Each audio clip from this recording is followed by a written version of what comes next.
अस्सलाम वालेकुम नाज़रीन, JN न्यूज़ HD के साथ मैं हूं नाइला भट्टी। नजर डालते हैं आज की अहम खबरों पर। शेखुपुरा पाकिस्तान तहरीक इंसाफ वेलफेयर विंग के जनरल सेक्रेटरी और सदर social welfare committee district jail Sheikhupura Chaudhry Gulfam Riaz Virk ने कहा कि PTI की क़यादत ने मसला फ़लस्तीन पर पार्टी सतह पर भरपूर आवाज़ बुलंद करने का इक़दाम उठाकर फ़लस्तीन के हवाले से अपना उसूली मौक़िफ़ वाज़ेह कर दिया है। हम कल भी फ़लस्तीन की तहरीक आज़ादी के हामी थे और आज भी अपने मौक़िफ़ पर कायम हैं।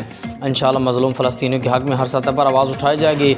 मुल्क के कोने कोने में PTI रहनुमा और कारकुनान एहतजाजी मुज़ाहरे करके पूरी दुनिया में फ़लस्तीनियों का पैगाम पहुँचाएँ। उन्होंने कहा कि पूरी उम्मत मुस्लिमा को इसराइली जारहत के ख़िलाफ़ आवाज़ फ़लस्तीनी मुज़ाहमत के हक़ में अपने फ़लस्तीनी भाइयों का साथ देना होगा। पाकिस्तान अपने फ़लस्तीनी मुसलमान भाइयों के साथ शाना बशाना खड़ा है। इसराइली फ़ोर्सेस की तरफ से मस्जिद अक्सा की बेहुरमती और फ़लस्तीनियों पर मुज़ालिम ढाने पर मुस्लिम हुक्मरानों को अक़वाम मुत्तहिदा में मुनज़्ज़म इक़दाम उठाते हुए आवाज़ बुलंद करना होगी।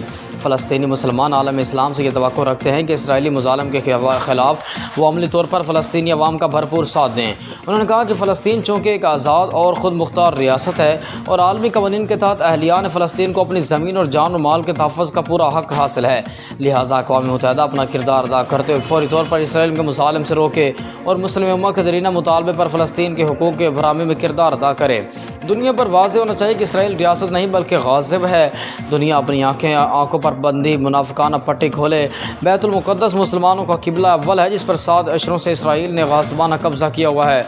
मसले का वाहिद हल सिर्फ़ और सिर्फ खित्ते से इसराइल का इनख़ला है।